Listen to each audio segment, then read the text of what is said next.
संभाजीची नजर फिरली. पाहतो तो काय, आतापर्यंत ऐकलं होतं नद्या समुद्राला येऊन मिळतात, पण इथं उलटा. मांडवी नदीला, त्या नावडी नदीला मुकर्रब खानाचा सेना सागर भेटायला आला होता. काठावर होता शिवपुत्र संभाजी. चोहो बाजूनी संभाजी राजा रेखला गेला. चोहो बाजूनी यवनांचं सैन्य भरलं. मध्ये संभाजी आणि कवी कलश आणि कराडला मुकर्रब. किंचलो तलवार उसकी, पण तलवार घ्यायचं कुणाचं धाडस होईना. कुणीतरी एक पाऊल उचलायचं आणि संभाजींची नुसती नजरवर उठायची. 4 पावलं मागं सरायचा तो. नाही जिगर झाली. अखेर मुकर्रब खानानं चोहो बाजूनी दोरखंड फेकले आणि संभाजी जेरबंद झाले. मराठ्यांचा छत्रपती अडकला. छावा संभाजी राजा जेरबंद झाला. शिवपुत्र संभाजी मोगलांच्या कैदेत फसला. फितुरांची चाल यशस्वी झाली. मराठ्यांचा मुकुट मोगलांच्या पायात पडला. पण मस्तक ताटच होत. छाती तशीच, रगाई तशीच आणि बाणेदारपणाही तसाच. बघता बघता मुकर्रब खानानं दस्त केलं संभाजी राजाना आणि राहुल्ला खानाला तो म्हणाला, जितनी जल्द हो सके उतनी जल्द निकलना चाहिए यहाँ से. अगर पता चला इन मरहट्टों को तो यही कब्र बना डालेंगे अपनी. आणि आश्चर्य वाटेल, संगमेश्वर ते बहादूरगड हे 350 मैलाचं अंतर आहे. एसटीने जायचं झालं तरी 1.5 दिवस लागतो. मुकर्रब खानानं हे अंतर संभाजींना घेऊन चालत अवघ्या 4.5 दिवसात कापून पुरा केलंय. कुत्र माग लागल्यासारखा पळत होता. पण दुर्दैव मराठ्यांचं, किल्ल्याच्या तटा शेजारून संभाजींना नेलं जात होतं, पण तटावरच्या धारकऱ्याला माहिती नव्हतं आपला राजा कैद झालाय.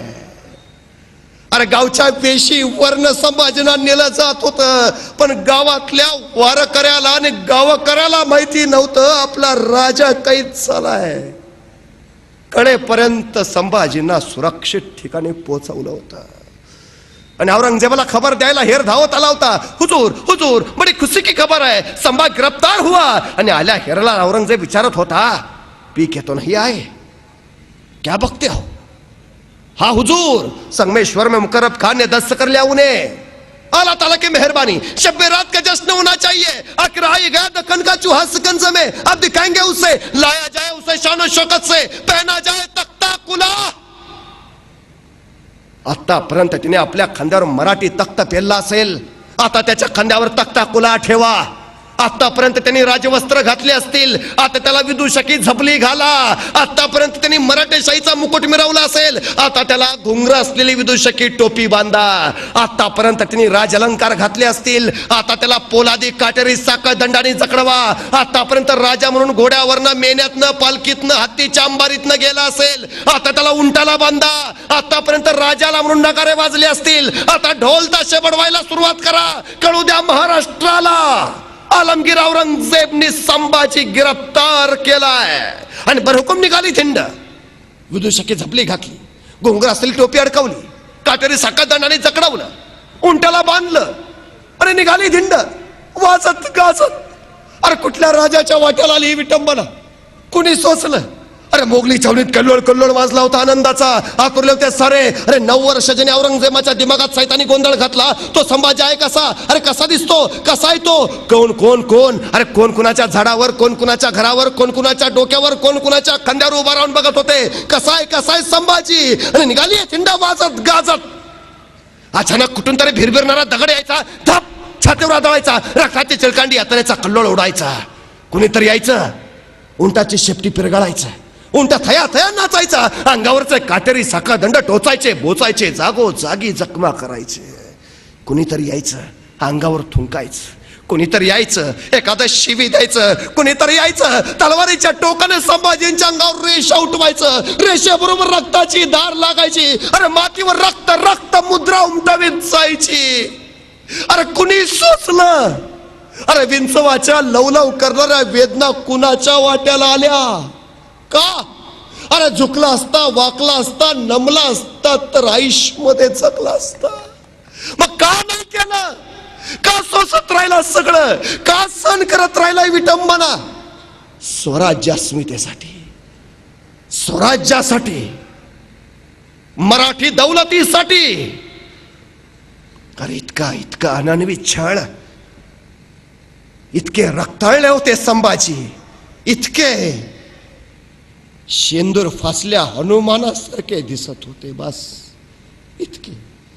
जागा ठेवली नव्हती रे शरीरावर वार वार करायची.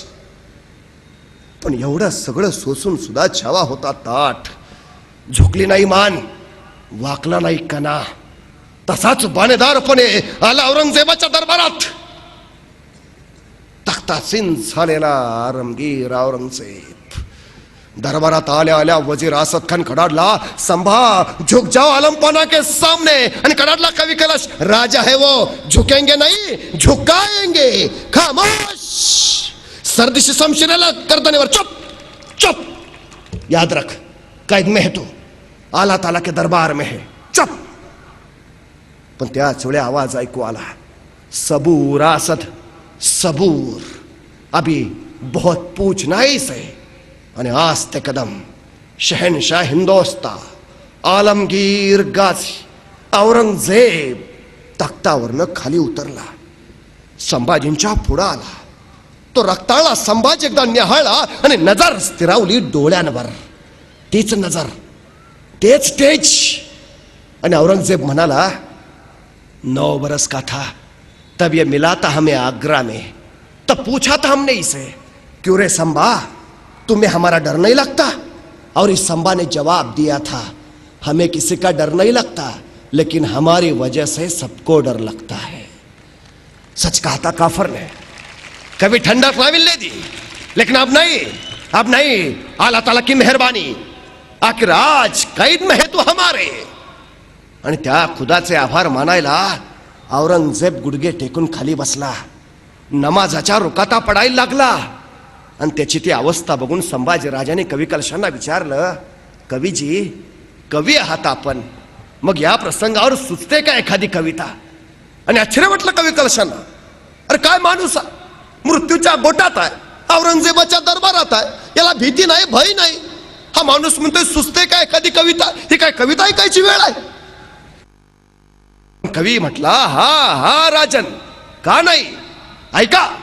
राजन, तुम हो सांचे, खूब लड़े हो जंग, देख तुम्हारा तेज तखत तेजता औरंग. और राजे काय लढलात तुम्ही जंग, काय तुमचं तेज, काय तुमचं शौर्य. राजे, तुमचं तेज बघून औरंगजेब स्वतःचं सिंहासन त्यागून तुमच्या पुढे येऊन गुडघे टेकून बसलाय. बहुत खूब. खामोश. सर्दी से औरंग ताड़ चुपला. चुप चुप.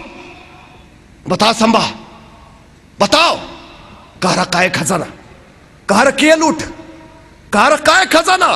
तसा कडाडला संभाजी. अरे हिंदुस्थानाचा खजाना, इथं मातीचा कणन कण मानतो मी सोनं. औरंगजेब, तू गिळलास खजाना, तू गिळलास हिंदुस्तान, पण आम्ही मागणार नाही तुझ्यासारखे, होणार नाही भिकारी. अरे हिंदुस्तान हाक मारून भीक देतो तुझ्यासारख्याला, घेत नाही असा, घेऊ मनगटाच्या बळावर. बस. चरफडत राहिला औरंगजेब, चरफडत. ये मरहट्टे क्या खिलाते हैं अपने बच्चों को? क्यों पैदा नहीं हुआ ऐसा एक भी शख्स हमारे जनाने में? हे मराठे आपल्या पोरांना काय खायला घालतात? का असलं एकतरी पोरग माझ्या घरात नाही जन्माला आलं? आणि संभाजी म्हणाला, अरे तुझ्या पोटी कसा जन्मेल संभाजी? अरे कसा जन्मेल संभाजी तुझ्या कुशीत? संभाजी जन्मेल तो शिवछत्रपतींच्या कुशीत आणि महाराष्ट्राच्या मुशीतच.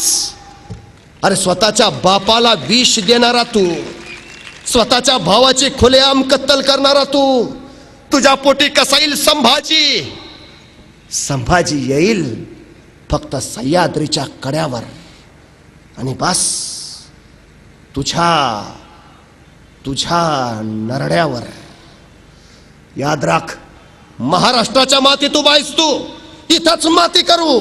आमच्याच वाटेवर येऊन आमच्याशीच वाटमारी करणाराची त्याच्या वाटेवर जाऊन वाट लावल्याशिवाय आम्ही आमच्या वाटेवर परतत नाही, हा इतिहास आहे आमचा.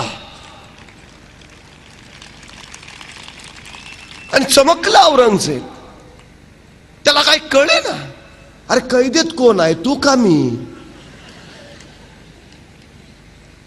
पण अखेर विचारला त्यांनी, मेरे कौन कौन से सरदार शामिल थे तुम्ही? आणि उसळला संभाजी, अरे तख्तासाठी रक्तावर उलटणारी जात नाही आमची, आई भवानीचे भूते आम्ही, विकणार नाही इमान, होणार नाही बेईमान, मरू इथंच, रक्ताचा अखेरचा थेंबन थेंब असेपर्यंत इथंच. याद राख, सिंहाचे बछडे जगतात सिंहासारखे आणि मरतात ही सिंहासारखेच. नको लागूस नादाला. आणि अखेर औरंगजेब संतापला. ले जाओ इसे हमारी नजरों के सामने से, निकाल दो इसकी आंखें जलाती है बहुत हमें, काट डालो इसकी जबान बोलती बहुत है, जाओ. आणि संभाजींना औरंगजेबाच्या दरबारातनं नेला गेला. इथंच आम्हाला आणखीन एक सांगितलं की औरंगजेब संभाजीराजांना म्हणाला, तू जर मुस्लिम व्हायला तयार असला तर आम्ही तुला माफ करतो. आणि संभाजीराजे त्याला म्हणाले, तू जर तुझी मुलगी मला देत असला तर मी मुस्लिम होतो. संभाजींचं चरित्र असं तसं बदनाम केलंच आहे, पण त्यांच्या शेवटच्या ज्वलन तेजस आत्म बलिदानाच्या वेळी सुद्धा त्यांना असं बदनामीच्या आगात जाळावं, ही केवढी मोठी शोकांतिका आहे. अरे का जाळावं या आगीत त्यांना? अरे घडलंच नाही असं, नाही झालं असं. दोनच सवाल विचारले औरंगजेबानं, दोनच. अरे लिहिलंय औरंगजेबाने, त्याच्या मृत्यूपत्रात लिहिलंय, पहिली चूक केली शहाजहाननी, त्यांनी शहाजीला जिवंत कर्नाटकात जाऊ दिलं. शहाजीच मारला असता तर शिवाजी उभाच राहिला नसता. दुसरी चूक मी केली, आग्र्याच्या भेटीतनं शिवाजीला जिंदा जाऊ दिलं. शिवाजी मारला असता तर संभाजी खडाच राहिला नसता. दोन चुका केल्यात, तिसरी चूक करणार नाही. आणि राहिला सवाल, तुझी मुलगी देत असला तर मुस्लिम होतो वगैरे वगैरे बाजार गप्पांचा काही अर्थ नाही आहेत. कारण औरंगजेबाला एकूण 5 मुली होत्या. पहिली मुलगी झेबुन्निसा, ती शहाजहान बरोबर आग्र्याला कैदेत होती, ती तिथंच मेली, ती महाराष्ट्रात कधी आलीच नाही. मधल्या 3 मुलींची औरंगजेबानं लग्न केलेली आणि 5वी झिनतुन्निसा ती औरंगजेबाबरोबर महाराष्ट्रात आलेली. संभाजीराजे ज्यावेळी पकडले गेले त्यावेळी संभाजीराजांचं वय होतं 32 वर्ष. 32. आणि या झिनतुन्निसाचं वय होतं 46 वर्ष. ज्यावेळी संभाजीराजे पकडले गेले त्यावेळी संभाजींचं वय 32 वर्ष आणि या झिनतुन्निसाचं वय आहे 46 वर्ष. कुठला 30शीतला पोरगा म्हणेल मी 50शीतल्या बाई बरोबर लग्न करतो? कुठला इतिहास ऐकतो? औरंगजेब संभाजींचा संघर्ष धर्मसंघर्ष नाही, तो सत्ता संघर्ष आहे. शिवरायांनी सगळ्या जाती धर्मांना समान न्याय दिलाय, संभाजीराजांनी तेच पथ्य पाळलंय अगदी. पण औरंगजेब सारखा जहरी सर्प त्यांनी ठेचलाय.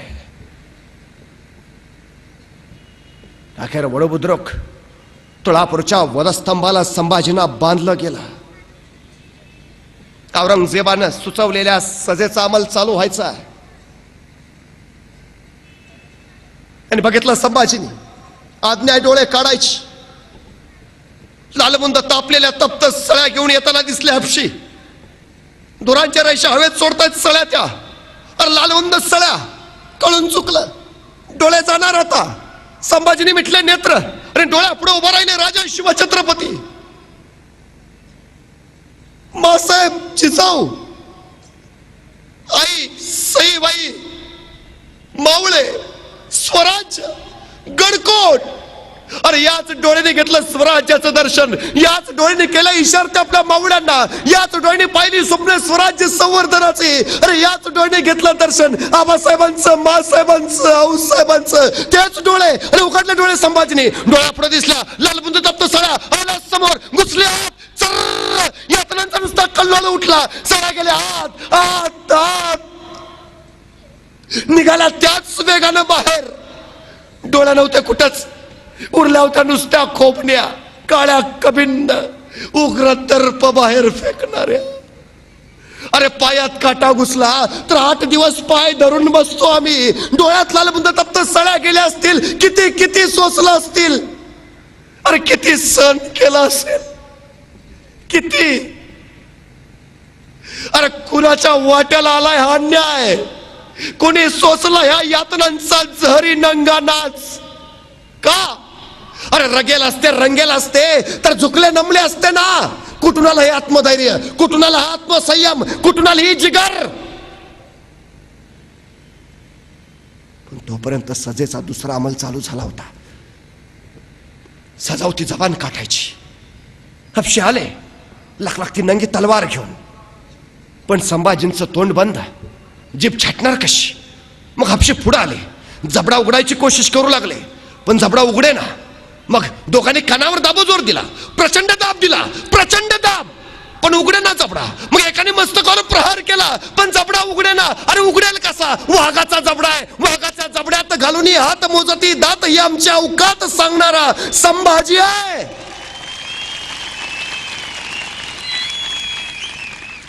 पण तोपर्यंत एकाने युक्ती केली. संभाजींचं नाक दाबून धरला, श्वासासाठी जीव गलबलला, तळमळला. श्वासासाठी ओठ हल्ले, जीभ लावली आणि त्या संधीचा घेतला फायदा. सांची घुसली आत, सांचीत पकडली जीभ, ओढली बाहेर, नंगी तर लागली. तोंडात नवघळलं नुसतं लालबुंद रक्त.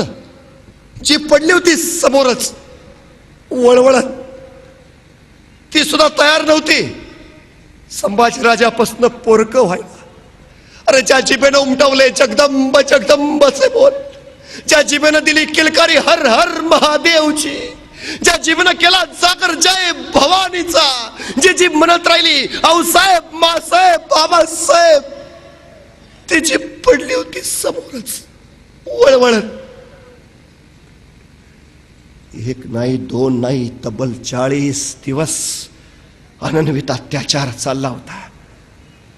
अरे बोकड सोलावं असं संभाजींचं कातडं सोलून काढलं, त्याच्यावर मिठाचं पाणी टाकलं, चर्र यातनांचा जाळ जाळ झाला नुसता.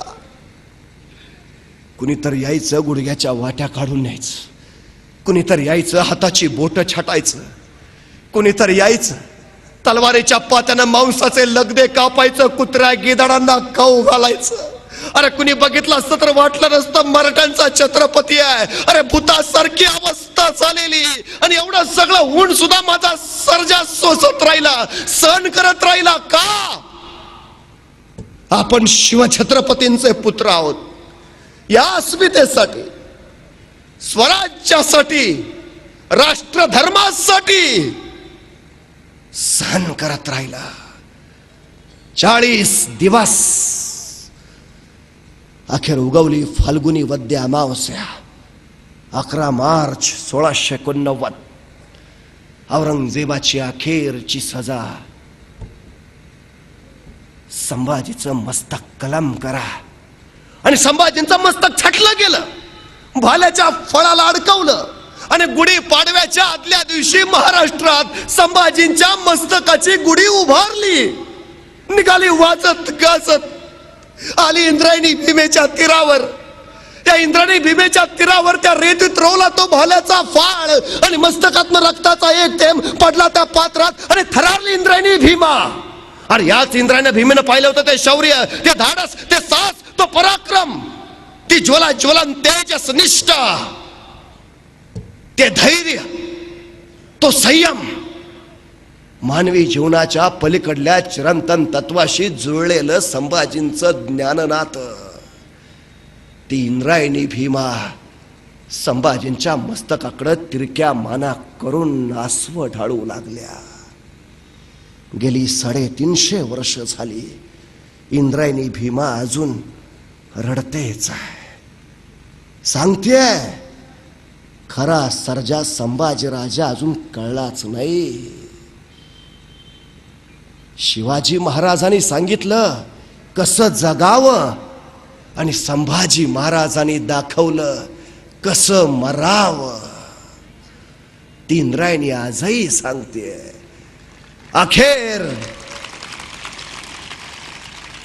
अखेर तू औरंगजेब म्हणत राहिला सचमुच छावा है छावा शेर का. हमने आंखें निकाल दी उसकी लेकिन उसकी आंखें झुकी नहीं हमारे सामने. हमने जबान काट दी उसकी लेकिन उस जबान से उसने मांगे नहीं रहम के 2 लफ्ज. हमने हाथ तोड़ दिए उसके लेकिन नहीं फैलाए उसने अपने हाथ हमारे सामने. हमने पांव काट दिए उसके लेकिन नहीं टेके उसने अपने घुटने हमारे सामने. हमने गर्दन काट दी उसकी लेकिन उसकी गर्दन नहीं झुकी हमारे सामने. सचमुच छावा है छावा शेर का. या अल्लाह होंगे कामयाब कभी या ऐसे ही लौटना पडेगा खाली हात दिल्ली. पण दिल्लीला परत जायचं भाग्य औरंगजेबाच्या वाट्याला आलंच नाही. संभाजींच्या रक्ताच्या थेंबा थेंबातून इथं पुन्हा जन्माला आला हजारो लाखो संभाजी. अरे संताजी धनाजी सरकारी एक एक झुंजत राहिला लढत राहिला. राजाशिवाय 14 वर्ष महाराष्ट्र औरंगजेबाशी टक्कर घेत राहिला आणि अखेर इथंच औरंगजेबाची कबर बांधून मग शांत झाला.